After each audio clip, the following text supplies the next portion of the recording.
نحمده ونصلي على رسوله الكريم اما بعد فاعوذ بالله من الشیطان الرجیم بسم اللہ الرحمن الرحیم.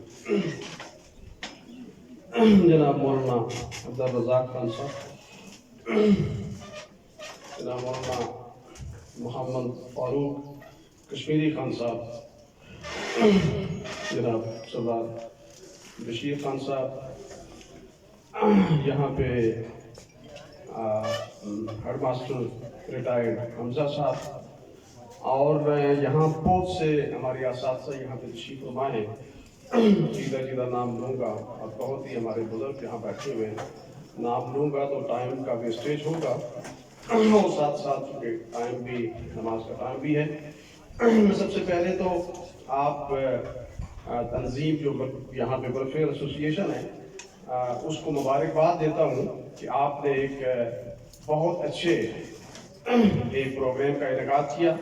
میں اس کے لیے آپ کو مبارکباد دیتا ہوں کہ آپ نے اپنے اساتذہ جو جنہوں نے یہاں پہ کافی عرصہ تک یہاں پہ اپنی خدمات سر انجام دی، ان اساتذہ کا آپ نے انتخاب کیا.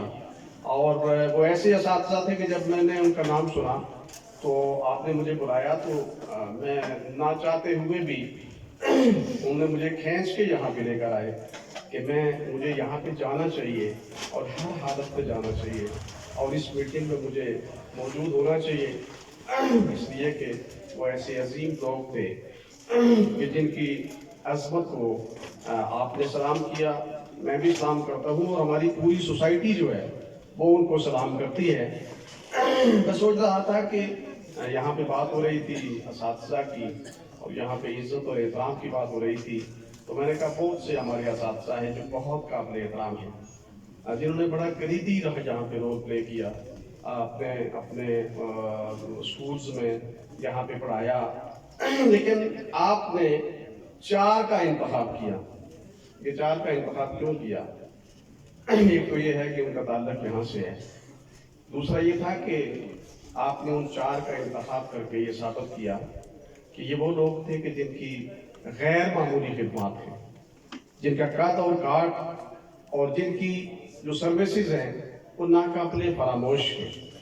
اور یقیناً ان میں سے کسی ہر ایک کو دیکھا جائے تو جیسے کہ مولانا نے ذکر کیا کہ وہ ایک ایسی مکمل شخصیت ہیں کہ جن کا الگ سے اگر ان کا پروگرام ہوتا تو ان کے مختلف جو ہماجوت جو ان کے پہلو ہیں اگر ان پہ گفتگو ہوتی تو میرے خیال میں گھنٹوں تک ایک ایک کی شخصیت کے بارے میں یہاں پہ ذکر ہوتا. میں دیکھتا ہوں کہ مجھے یاد پڑتا ہے کہ سردار یاسین خان صاحب جو بہت ینگ تھے اور میں بھی بہت چھوٹا تھا ان دنوں میں ان سے بھی، اور میرا ان کے ساتھ بہت ایک طرح کا دلی اور گہرا تعلق بھی تھا. میرے وہ کزن بھی تھے تو میں ان کے ساتھ بہت اٹیچ بھی تھا اور ان کی میرے ساتھ بہت شفقت بھی تھی اور مجھے بہت کچھ سیکھنے کا ان سے موقع میسر آیا. اور میں نے دیکھا کہ وہ بہت اچھے ایڈمنسٹریٹر تھے، وہ ایک بہت اچھے انسان تھے، وہ ایک بہت اچھے ٹیچر تھے، وہ ایک بہت اچھے معلم تھے. اور ان کی جو شخصیت تھی، ان کی کنونسنگ جو پار تھی وہ اس قدر تھی کہ وہ کسی اسکول میں بھی جاتے وہاں کا جو بھی ماحول ہوتا اس ماحول کو ٹوٹلی وہ کمپلیٹلی تبدیل کر کے ایک بالکل یونیک اور منفرد قسم کا ایک ادارہ اس کو بنا دیتے. اور اس ادارے کے جو اساتذہ تھے ان اور وہاں کے جو طالب علم تھے ان کی جو اٹیچمنٹ تھی ان کے ساتھ ہمیشہ رہتی تھی اور ان کا تذکرہ ہوتا تھا. انہوں نے یہاں پہ بطور ہیڈ ماسٹر کے یہاں پہ رول پلے کیا اور یہاں کے ماحول کو بہت احسن طریقے سے چلایا. اور مجھے یاد نہیں پڑتا کہ ان کے کسی بھی اسکول کے اندر کبھی بھی کسی موقع کے اوپر بھی اختلاف رائے ہوا ہو. اگر اختلاف رائے ہوا اس کو بڑی خوبصورتی سے اس اختلاف کو انہوں نے ختم کیا اور تمام اساتذہ کے درمیان ایسا ماحول کریٹ کیا کہ ان کی ساری جو توجہ تھی وہ اپنے طالب علموں کی پڑھائی کے اوپر مرکوز ہوتی تھی. تو میں یہ मेरे जहन में आता है कि इस तरह के जो असातिज़ा हैं, अब उनको कैसे उनकी इज्जत ना करें और कौन इज्जत ना करे। मेरे ख्याल में रास्ते में आम आदमी जो है, जिसका बच्चा स्कूल में जाता है, वो वापस आकर बताता है कि मेरे आज उन्होंने ये हमें पढ़ाया और इस दिलचस्पी के साथ पढ़ाया, तो फिर घरों तक ये मैसेज पहुंचता था और खुद ब खुद एक तरह की इज्जत और एहतराम लोगों के दिलों के अंदर पैदा होता था। मौलाना नियाज़ अहमद मुफक्किर साहब थे, मेरे उस्ताद मोहतरम थे, और ऐसे उस्ताद मोहतरम थे कि जिनके सामने बड़े बड़े ताकतवर और बड़े बड़े जाबर हमारे जो बुजुर्ग थे, वो बड़े स्ट्रॉन्ग थे, बड़े सख्त मजाज थे, लेकिन जहां से मौलाना गुजरते थे, बड़े से बड़ा ताकतवर शख्स भी उनके सामने बिल्कुल ऐसे लगता था कि वो यानी बहुत ही एक तरह का मुअद्दबाना उनका एक रवैया होता था। और उसकी वजह क्या थी? उसकी वजह उनकी कमिटमेंट थी, उनकी डेडिकेशन थी, उनकी डिवोशन थी, उनकी अपने स्टूडेंट्स के साथ एक उस्ताद होने का एक जो हक था, वो हक जो है ना उसको पूरा करते थे। नतीजतन इस सोसाइटी के अंदर, इस माशरे के अंदर उन्होंने बायसीयत के एक मुअल्लिम के भी, एक शहरी के भी और हमारी मस्जिद के इमाम के भी, यहाँ पे अहले खतीब भी उन्होंने अपना एक तरह का रोल प्ले किया। इन तमाम हैसियतों में उन्होंने एक यूनिक अपना किरदार अदा किया, जिसकी वजह से आज भी उनका जो दिल है, उनका जो मकाम है, उनका जो एहतराम है, वो इस पूरी की पूरी सोसाइटी के अंदर है। इसी तरह से मौलाना कलीम साहब थे, जो मेरे उस्ताद मोहतरम थे, और जैसे कि मौलाना ने फरमाया कि मौलाना यूसुफ खान साहब जैसी शख्सियत थी, उनके बारे में ये फरमाती थी कि ये इल्म के एतबार से बड़े आला पाए के आलिम हैं, उनकी खिदमत भी नाकाबिले आप कह सकते हैं कि फरामोश है, जिन्होंने बड़े भरपूर तरीके से अपना यहाँ पे रोल प्ले किया। और इसी तरह से अमीन साहब थे। मैं ये देखता हूँ कि अल्फाज मेरे पास नहीं कि मैं उनकी तारीफ करूँ, और जिस तरह से उनकी कमिटमेंट थी, जिस तरह से उनकी डेडिकेशन थी, इस तरह से उनकी अपने जो कह सकते हैं कि स्टूडेंट्स के साथ उनके साथ एक ताल्लुक था, जिस कमिटमेंट के साथ वो अपनी क्लास को लेते थे, अपनी क्लास को पढ़ाते थे, उस बुनियाद पर उन्होंने लोगों के दिलों के अंदर घर करा। जब कभी भी उनकी जो पंक्चुअलिटी थी, उनकी जो हाजिरी थी, वो मसारी थी। यहाँ पे वो आते थे और आने के बाद तमाम, वो बहुत जूनियर टीचर थे, फिर उसके बाद जूनियर से प्राइमरी से जूनियर हुए और इस तरह। लेकिन मैं देखता हूँ कि उनकी जो रोल है वो एक रोल मॉडल थे। ये चारों रोल मॉडल है, ये चारों रोल मॉडल है। और आज मैं देखता हूँ कि मैं आपसे ये कहूँगा कि इन रोल मॉडल्स को हमें फॉलो करना चाहिए। उस वक्त के हमारे कुछ ऐसे असातिज़ा भी थे, ऐसी असातिज़ा भी थे, मैं उनका भी जिक्र करना चाहूँगा कि जो तितरोड़ से चलते थे, जो ऊपर जो है आप कह सकते हैं पाछियोट के करीब से चलते थे। और मांग में, जब मैं मांग में पढ़ता था तो 7:30 बजे वहां पर हाजिर होते थे, और यहां से फिर शाम को यहां से वापस जाते थे अपने घरों में। और दूसरे दिन ये नहीं होता था कि वो 7:30 के बजाय 7:45 आ जाए, 8 बजे आ जाए, और इन्हीं रास्तों से गुजरते थे। तो कहने का मेरा जो बुनियादी मकसद है वो ये है कि जब हम ये बिल्कुल असातिज़ा का जो एक शिकवा है लोगों से, ये बिल्कुल वजह है कि उस्ताद का जो मकाम है, जो उसका मर्तबा है, जो उसकी डिग्निटी है, जो उसका वक़ार है, उस वक़ार के मुताबिक उनकी इज्जत और एहतराम नहीं होती। इसमें कोई शक नहीं है कि ऐसा ही है। लेकिन मैं अगर ये कहूँ कि अगर एक बाग है, उसको माली एक ज़मीन फर्टाइल सरसब्ज़ एक बहुत अच्छी ज़मीन उसको दे दी जाए कि आपने इसको मेंटेन करना है, आपने इसके अंदर फल और फूल लगाने हैं, اور اس کی کلیتاً اس کی رسپانسبلٹی ہو، تو پھر اگر وہ سرزمین جو ہے اس کے اندر کہیں کمی اور خامی ہوگی تو اس کی ذمہ داری کس کی ہوگی؟ لوگ پوچھیں گے کہ باغبان کون ہے، مالی کون ہے، کیونکہ باغ کو دیکھ کر اس کے مالی کا ذکر ہوگا۔ یہ جو ہماری نسل ہے اس کی جو تربیت ہے، اس کا جو مالی ہے وہ استاد ہے۔ اب جو استاد ہے وہ کتنا کمیٹڈ ہے، کتنا ڈیڈیکیٹڈ ہے، وہ اپنے اس شاگرد کے ساتھ اس کا کیا تعلق ہے،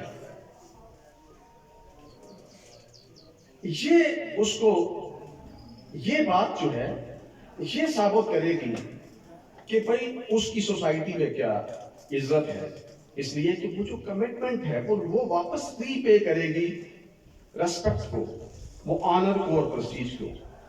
اس لیے میں تو یہ سمجھتا ہوں کہ ایک استاد جو ہے وہ رول ماڈل ہے۔ کیوں رول ماڈل ہے؟ ایک جو بچہ ہے اس کے سامنے سب سے بڑی جو شخصیت ہے کائنات میں استاد۔ جب وہ ماں باپ سے اٹھتا ہے، اسکول میں داخل ہوتا ہے، استاد کو دیکھتا ہے، اس سے علم حاصل کرتا ہے، اور وہ جو علم ہے وہ نور ہے، وہ روشنی ہے۔ جب وہ روشنی اس سے اس کو منتقل ہوتی ہے تو وہ سب سے پہلے جو ہے وہ دنیا کے اندر اگر وہ کائنات میں سب سے زیادہ متاثر ہے تو وہ کس سے ہے؟ اپنے استاد سے ہے۔ اب دیکھنا یہ ہے کہ وہ جو استاد ہے اس کی شخصیت سازی میں کیا کردار ادا کرتا ہے۔ وہ جو استاد ہے وہ کلاس میں کس وقت آتا ہے، وہ کلاس سے کس وقت نکلتا ہے، اس کلاس کے اندر آدھے گھنٹے کی پونے گھنٹے کی جو کمٹمنٹ ہے وہ کیا ہے۔ بچہ فوراً مانگ لیتا ہے کہ آج استاد پڑھانا چاہتا ہے کہ نہیں پڑھانا چاہتا، آج استاد مجھے سکھانا چاہتا ہے یا نہیں چاہتا، آج استاد میرے اندر کیا چیز پیدا کرنا چاہتا ہے، مجھے کس طرح کا انسان بنانا چاہتا ہے، مجھے کیسی کیسی تشبیہات میرے سامنے پیش کرتا ہے، کیسی کیسی مثالیں مجھے پیش کرتا ہے۔ وہ جو مثالیں جب پیش کرتا ہے تو پھر وہ استاد کا گرویدہ ہوتا ہے۔ وہ استاد کے بارے میں اپنی ماں سے کہتا ہے، اپنے باپ کو بتاتا ہے، اپنے بھائی کو بتاتا ہے، اپنی بہن کو بتاتا ہے، اور جو اس کے جو کلاس فیلوز جو ان کو بتاتا ہے، اور وہاں سے ان لوگوں کے دلوں کے اندر رسپیکٹ پیدا ہوتی ہے۔ میری ایک بیٹی تھی، مجھے ایک دفعہ اس نے کہا کہ ابو فلان جو ہے نا بہت اچھے استاد ہیں۔ مجھے ایک ہی دفعہ اس نے کہا، وہ بات میرے دل کے اندر بیٹھ گئی۔ بہت اچھے ایڈمنسٹریٹر تھے، بہت کمپیٹنٹ تھے، بڑے اسلامک مائنڈیڈ ہیں، بڑے اچھے انسان ہیں۔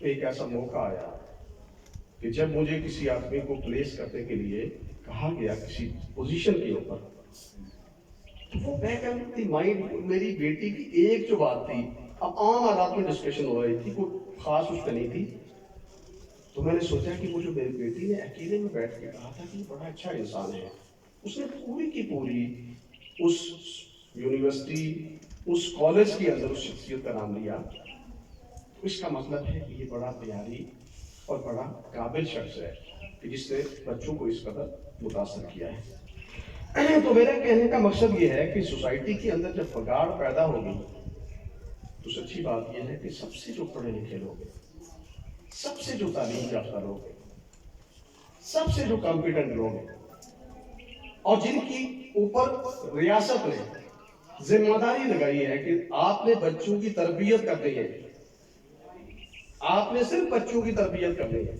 اپنے بڑے بڑے انسان پیدا کرنے ہیں، بڑے بڑے لوگ پیدا کرنے ہیں، بڑے بڑے مین آف دی پرنسپلز پیدا کرنے ہیں، اچھے اچھے ڈاکٹر پیدا کرنے ہیں، انجینئرز پیدا کرنے ہیں، ایڈمنسٹریٹرز پیدا کرنے ہیں، پولیٹیشین پیدا کرنے ہیں، اس کی ساری ذمہ داری اساتذہ کے اوپر آتی ہے۔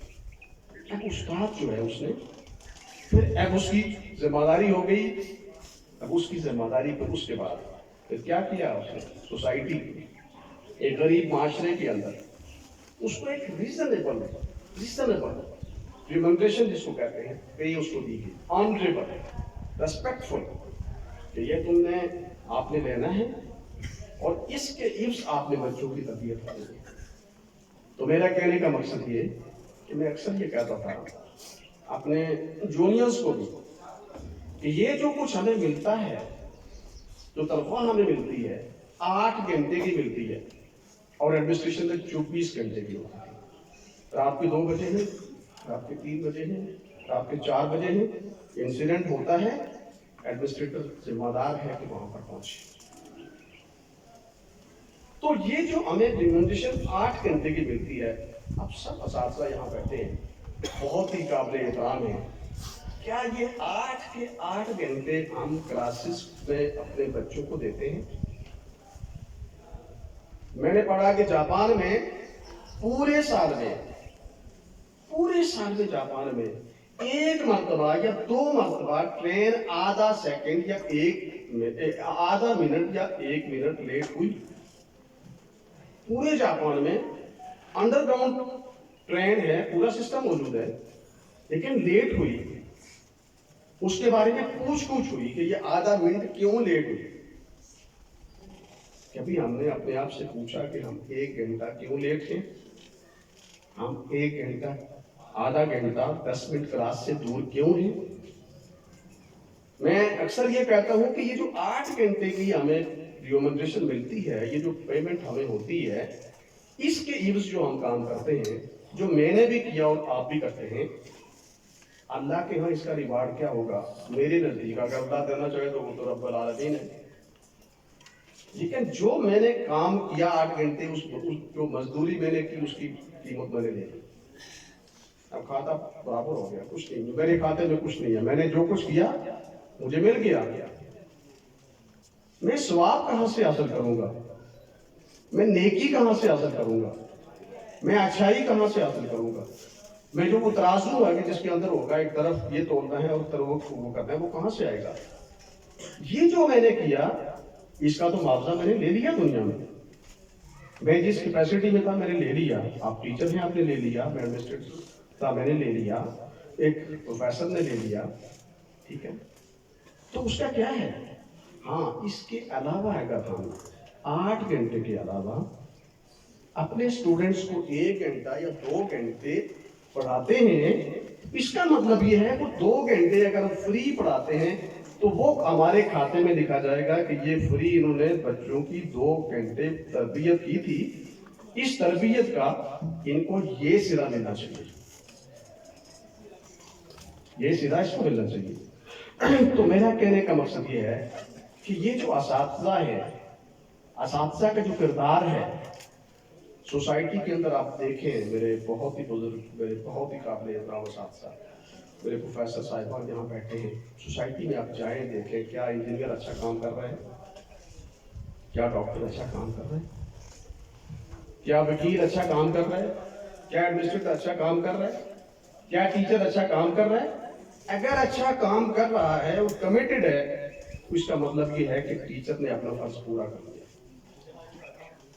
اب اس کو ریوارڈ، اس کو عزت اگر سوسائٹی نہیں دیتی تو وہ کہے گا کہ مجھے سوسائٹی عزت نہیں دیتی۔ لیکن اگر ہم دیکھتے ہیں کہ یہ وہ کون ہے، یہ پروڈکٹ کس کے ہیں، ایک انڈسٹری ہے، اس میں سے ایک آدمی انڈسٹری میں وہاں سے پروڈکشن کرتا ہے، ایک پروڈکٹ آتا ہے جس کو ہاتھوں ہاتھ آپ کہہ سکتے دیا جاتا ہے، اور ایک ہے کہ جس کو قبول کرنے کے لیے کوئی تیار نہیں ہے۔ تو جو اچھی پروڈکشن دے گا اس کی چیز کو ہر شخص اس کو اپریشیٹ کرے گا۔ تو ہمیں اچھی چیز کو پروڈیوس کرنے کی ہمیں ضرورت ہے کہ ہم ان کو اچھی جو پروڈکشن دیں گے تو ہمیں۔ اور دوسرا میں یہ بھی کہنا چاہتا ہوں، میں اساتذہ سے یہ کہوں گا، میں خود بھی ٹیچر رہا ہوں، میں لیکچرر بھی رہا ہوں، اور مجھے یاد پڑتا ہے، میں ایک مرتبہ، بہت لمبی بات ہوگی، ایک مرتبہ میں لیکچرر تھا کالج میں قلندری چلا گیا، ایک ہوٹل میں داخل ہوا، میرے اسٹوڈنٹس تھے وہ میرے خیال میں 10 15 20 تھے وہاں پہ اکٹھی، ان کا ایک ہوٹل پہ کھانا تھا، میں بہت ینگ تھا، بریف کیس میرے ہاتھ میں تھا، اندر بہت شور ہو رہا تھا، میں داخل ہوا تو سناٹا چھا گیا، یک دم سناٹا چھا گیا۔ تو ہوٹل انسانیہ نے بھی دیکھا کہ انسر کا ہے ये पूरे ये सब नौजवान लोग हैं क्यों हो गए। फिर उसके बाद वो सारे मेरे पास बैठ के एक बात करता रहा और बाकी सुनते रहे। मैं वहाँ से उठा, चाय का कप पिया, वापस आया तो दिल में अल्लाह का शुक्र अदा किया कि ये तो जो नौजवान है इसको कोई आदमी कन्विंस नहीं कर सकता, इससे रिस्पेक्ट लेना इम्पॉसिबल है, नामुमकिन है। और ये नौजवान जो है इस पूरे रूम के अंदर सन्नाटा छा गया और जब तक कि मैं वहां से बाहर नहीं गया एक बच्चे ने भी, एक नौजवान ने भी, और स्टूडेंट्स बीएससी के बी और बीएससी के स्टूडेंट्स, तो मैंने पीछे दौड़ा के मैंने किया क्या, उसमें सिंपल ये थी कि इखलास था, कमिटमेंट थी, दिलचस्पी थी, और जो मेरे दिल में था, जो मुझे नादज था, उसको आगे मुंतकिल जो मैं कर सकता था, जो मेरी सलाहियत थी वो मैंने आगे पेश की वो मैं वो करता था। तो कहने का एक और छोटी सी मिसाल मैं आपको दे दूं, मैं बच्चों से भी कहूँगा कि हम जो लोग हैं ये जिस सोसाइटी में हम रहते हैं हम बहुत बैकवर्ड हैं, हम बहुत पसमानदा हैं। आज की सोसाइटी के अंदर, आज की दुनिया के अंदर हम पसमानदा हैं और इस पसमानदगी का कैसे हम दूर कर सकते हैं इसको। उस पसमानदगी की दूर करने के लिए जब मैंने देखा मुझे यूरोप जाने का इत्तेफाक हुआ तो मैंने कहा कि वो यूरोप जो है वो बिल्कुल यूँ कहें कि बाग है, बाग अगर आपने देखा हो। मैं इस्लामाबाद जब वापस आया तो मैंने चंबेली और पता कौन कौन से बाग थे इस्लामाबाद में देखे, लेकिन कोई बाग उस पूरे मुल्क जैसा नहीं था, इसलिए कि उन मुल्कों ने अपने मुल्कों को उसको बाग बना कर रख दिया। और उस बाग बनाने के अंदर क्या किया, उन्होंने मेहनत की। मैं साउथ कोरिया में गया, मैं आपको वसूख और यकीन से कहता हूँ कि मैंने एक पत्थर जो है, एक जो पत्थर है उस पूरे इलाके के अंदर ऐसा नहीं देखा जिनका बर्डन ऐसे पड़ा हुआ। हर पत्थर जो था वो अपनी जगह के ऊपर प्रॉपर प्लानिंग से उसको रखा हुआ था। और हम 47 में आजाद हुए, वो 53 में आजाद हुए, 3 साल वो आपस में जंग करते रहे, साउथ कोरिया और शिमाल कोरिया आपस में। तो उन्होंने क्या किया, उसको एक ऐसा बाग बना दिया। उनकी सड़कें यूं लगती थी कि आज रात को बनी हुई। और उन्होंने कहा जी कि पावन 1953 से लेकर, उन्होंने कहा उसका जो एक बहुत उसके कैसे प्रोफेसर था, उसने कहा कि जब 1953 में हम जब वापस में जंग हुई तो इसका मलिया मेट कर दिया था हमारी एक दूसरे की सरसमें को, और वहां से हमने नेगेटिव से स्टार्ट लिया और फिर यहाँ पे आज उनकी जो इकानमी है वो 11वें नंबर की है, 11वें नंबर की पूरी दुनिया में। और उन लोगों ने 5 ईयर जो प्लान है जो डेवलपमेंट का है वो पाकिस्तान से लिया, 5 ईयर प्लान। और जिस शख्स ने लिया जो इकोनॉमिस्ट था वहां पे, उस जो इकोनॉमिस्ट था उसको वहां पे बुलाया गया एम्बेसी में। मैं भी चूंकि प्रेसिडेंट के साथ था तो मुझे ये मौका हुआ, तो वो जो इकोनॉमिस्ट था उसने कहा कि 1960s में पाकिस्तान हम आए थे तो हमने पाकिस्तान से ये इकोनॉमी का ये 5 ईयर प्लान हमने लिया था और उसको जाकर हमने इम्प्लीमेंट किया, और आज हम दुनिया की 11वीं बड़ी सल्तनत में, बड़ी कह सकते हैं इकोनॉमी। तो कहने का मकसद ये है कि मैं बच्चों से भी ये कहूँगा कि सच्ची बात यह है कि हम बहुत पीछे हैं, बहुत पीछे हैं। और उस पीछे से आगे बढ़ने का क्या रास्ता है?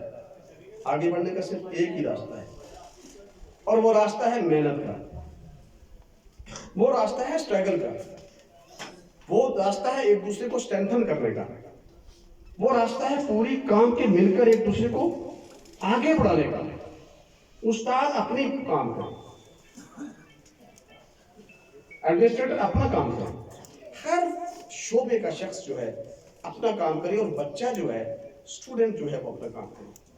और जब स्टूडेंट अपना काम करेगा तो मेरे जहन में आ रहा था कि एक बच्चा प्लान करता है कि मैं मांग जाऊंगा, एक कहता मैं पिंडी जाऊंगा, एक कहता मैं कह सकते कराची जाऊंगा, एक कहता मैं अमेरिका जाऊंगा। तो ये जो आपकी विजन है कि जब आप विश करते हैं तो बच्चों को ये कहा जाए कि वो बड़ी विश किया करें, उनकी विशेष बड़ी हो कि हम यहाँ नहीं, हम यहाँ तक जाना चाहते हैं। और मैं अक्सर ये कहता रहता हूँ बच्चों को, अजीजों को, कि ये जब इंसान विश करता है अल्लाह की इतनी बड़ी कायनात में, रब्बे कायनात के लिए उस विश को कंप्लीट करना, तकमील पहुंचाना मुश्किल नहीं होता। उसकी जो सारी कुव्वतें होती हैं वो उस शख्स के साथ मुंसलिक हो जाती हैं और उसको फिर वो स्ट्रेंथन करना शुरू कर देती है। एक कहता है मैं मांग जाऊंगा, वो मांग कर चला जाएगा। दूसरा कहेगा मैं पिंडी जाऊंगा, वहां पहुंच जाएगा। तीसरा कहेगा मेरे कराची जाना है, अल्लाह की कुव्वतें उठाकर उनको ले जाएगी। एक कहता है मैं इस मुल्क का प्रेसिडेंट बनूंगा। वो अगर नहीं बनेगा प्रेसिडेंट एक नाम के एतबार से, वो उसके करीब पहुंच जाएगा। और दूसरा ये मैं कहना चाहता हूँ बच्चों के साथ, ये मैं ये कहूँगा कि बच्चों, मैं चूंकि हिस्ट्री का स्टूडेंट हूँ, हिस्ट्री का, तारीख का स्टूडेंट हूँ, तो तारीख के स्टूडेंट की हैसियत से मैंने देखा कि दुनिया के जितने भी बड़े लोग हैं, 99% जो लोग हैं वो इंतहाई गरीब थे। आप बड़े खुशबख्त हैं, बड़े खुशकिस्मत हैं कि दुनिया के जितने भी बड़े लोग थे वो कौन थे? वो बहुत छोटे लोग थे, छोटे से बिरादरी गरीब लोग थे। पैगंबर इस्लाम, कायनात के लोग, पैगंबर इस्लाम यतीम थे, माँ भी नहीं थी और बाप भी नहीं था, पौधों के थे। और फिर पूरी कायनात के अल्लाह ने कहा कि कायनात उनके लिए बनाई है। और दुनिया के जितने भी बड़े लोग हैं, मैंने एक देखा कि मैं पढ़ रहा था निक्सन को। निक्सन जो अमेरिका का प्रेसिडेंट है, उसने कहा कि सॉरी नमाज का वक्त खत्म हो रहा है, ठीक है, तो मैंने लंबी बात कर दी। तो उसने कहा कि हम छोटे थे, हम 7 बहन भाई थे, हमारी माँ, हम मुर्गी पकाते थे, माँ हमेशा गर्दन की वो खाती थी और हम समझते थे कि इसमें स्पेशलिटी है। तो जब मैं बड़ा हुआ तो पूछा माँ ये आप क्या, उसने कहा बेटा मेरे हिस्से में आता ही नहीं। वो जो निक्सन है वो अमेरिका का प्रेसिडेंट बन गया। वो जो ओबामा है, जिसके पता नहीं कि वो कहाँ पैदा हुआ, प्रेसिडेंट ऑफ अमेरिका बन गया। वो जो हिलरी क्लिंटन है, वो एक सेलर की बेटी थी। और वो जो क्लिंटन था वो भी एक सिपाही का बेटा था जो प्रेसिडेंट वहां पे बन के। ये अयूब खान जो था, कायदे आज़म को देखें, अयूब खान को देखें, हमारी कश्मीर के अंदर गाज़ी मिल्लत को देखें, ये वो शख्सियात हैं कि जो शख्सियात बहुत गरीब, बहुत छोटे पैमाने पे थी, ऊपर चली गई। तो आप में से हर शख्स इस उफ की बुलंदियों तक जा सकता है, लेकिन उसके लिए बुनियाद क्या है? कमिटमेंट है, डेडिकेशन है, मेहनत है, मशक्क़त है। और वो कैसे है कि मुझे याद पड़ता है कि जब मैं यहाँ से पढ़ के गया इस्लामाबाद में, तो मैंने देखा कि वहाँ कॉन्वेंट से और बड़े बड़े अच्छे हमारे कायदे आज़म में आकर पढ़ते थे। तो मैंने सोचा यार मैं तो ऐसे स्कूल से आया हूँ, मैं कैसे कम्पीट करूँगा? तो मैंने अपने आप में मुझे कहा था कि तुम कम्पीट करोगे, लेकिन एक काम करो। मैंने कहा क्या काम करूँ? काम ये था कि अगर ये 4 घंटे पढ़ते हैं तो तुम्हें 8 घंटे पढ़ना पड़ेगा। ये 8 घंटे पढ़ते हैं, तुम्हें 12 घंटे पढ़ना पड़ेगा। ये 12 पढ़ते हैं, तुम्हें 16 घंटे पढ़ना पड़ेगा। और जब तुम 16 घंटे पढ़ोगे, 12 घंटे पढ़ोगे, 8 घंटे पढ़ोगे, तो फिर तुम इससे कम्पीट करोगे। कंपटीशन जो है, कम्पीट करोगे। तो कहने का मकसद ये है कि आज मैंने बहुत लंबी बात कर दी, क्योंकि मौलाना की बात की थी। तो मैं तमाम असातिज़ा के जो यहाँ पे रहे थे, हम सब उनके लिए दुआगो हैं। शहीद जावेद साहब क्योंकि मेरे दादा भी थे, और उसके बाद मास्टर आदम साहब थे, यूनुस साहब, मास्टर यूनुस साहब मेरे वो मेरे उस्ताद थे। मैंने प्राइमरी में पढ़ा था, और जब मैं एसी था क्योंकि उसके बाद डीसी भी हुआ, तो जब मैं उनसे मिलता था तो मुझे समझ नहीं आती थी, मैं वापस उसी कैफियत में चला जाता था। वो दूसरी क्लास पे चला जाता, जब उनको देखता था मैं दूसरी क्लास पे चला गया हूँ, मुझे समझ नहीं आती। मैं उनसे मिलता हूँ, वो कहते तुम इतना क्यों कर रहे हो? मैंने कहा मुझे समझ नहीं आ रही, मुझे आपको देखकर तो मुझे बिल्कुल वो याद आता है कि मैं दूसरी में हूँ, मैं तीसरी में हूँ, मैं अभी चौथी में हूँ। तो ये वो लोग थे कि जिन लोगों ने तरबियत की, लेकिन उनके पास सिर्फ इखलास था। 6 क्लासें होती थी, 5 क्लासें, 1 मास्टर यूनुस होते थे, और जिस तरीके से उन्होंने पढ़ाया उसकी मसाल कोई नहीं है। तो मैंने लंबी बात कर दी, मैं आपसे माजरत खा हूँ, काफ़ी लंबी बात हो गई। मौलाना की बात मैंने सुननी थी, लेकिन मैंने अपनी बात को लंबा कर दिया। तो सारी कमेटी का आप सबको, आपने तहम्मुल से, बड़ी बुर्दबारी से मेरी बात को सुना, जज़ाकुमुल्लाह खैर। अब बिला ताखिर हज़रत मौलाना अब्दुल रज़ाक साहब से गुजारिश करूँगा कि वो